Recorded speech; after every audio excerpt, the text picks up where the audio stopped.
আমি নিজে বলছি, আমার বুঝ হওয়ার পরে আমি কারো জন্য এতটা কাঁদি নাই। আমি আমার এই নওজোয়ান শহীদ শরীফ উসমান হাদি রাহিমাহুল্লাহ তাআলা, তার জন্য আমার চোখের পানি যেটুকু পড়েছে। আমার শায়েখ আল্লামা মুফতি মুশতাকুন নবী কাসিমি, আমি তাকে দেখছি বাচ্চার মতো অজরে কাঁদছে। একসাথে ভাত খাইতে বসছি, ভাতের থালার সামনে পর্যন্ত হুজুরে দেখছি কাঁদতেছে। কয় মাওলানা, আমি তো ছেলেটারে ভুলতে পারছি না। আজকে তোমরা দেখছো, সারা পৃথিবী দেখছে, একজন 33 বছর বয়সের যুবক।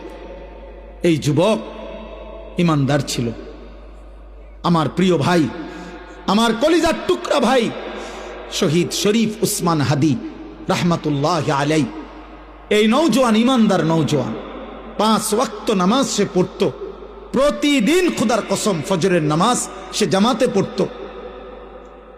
ফজরের জন্য বন্ধুদেরকে ডাকতো। ফজরের নামাজ পড়ে তার সংসদীয় এলাকা, যেখান থেকে সে স্বতন্ত্র প্রার্থী হতে চেয়েছে, সেখানে ওয়ার্কিং করত। যেদিন গুলিবিদ্ধ হয়েছে সেদিন তো সে জুমার নামাজ পড়ে আল্লাহকে সেজদা দিয়ে মসজিদ থেকে বাইর হয়েছে।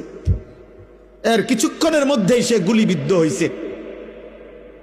সে হাফেজে কোরআন ছিল, তার বাবা আলেম ছিলেন, তার বড় ভাই আলেম, সে মাদ্রাসার ছাত্র ছিল, সে আল্লাহকে ভালোবাসতো, পাক্কা ইমানদার ছিল। তার হৃদয়ের সবটায় দেশপ্রেম, মাতৃভূমির 1 ইঞ্চি জমিন, মাতৃভূমির 1 ইঞ্চি জমিনের আজাদি, স্বাধীনতা, সার্বভৌমত্ব সে দিল থেকে চেয়েছিল। তার বক্তব্য এটাই ছিল যে আমি আমার মাতৃভূমির 1 ইঞ্চি জমিন আমি কাউকে নিতে দেব না, নিতে দেব না।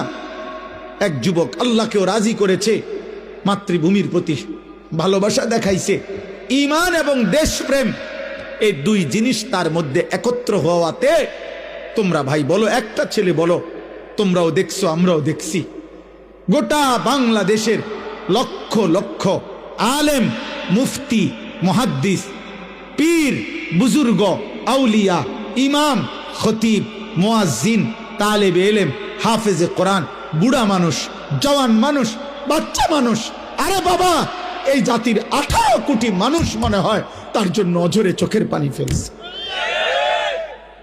আমি অসংখ্য আলেমের মুখে শুনছি, আমি নিজে বলছি, আমার বুঝ হওয়ার পরে আমি কারো জন্য এতটা কাঁদি নাই।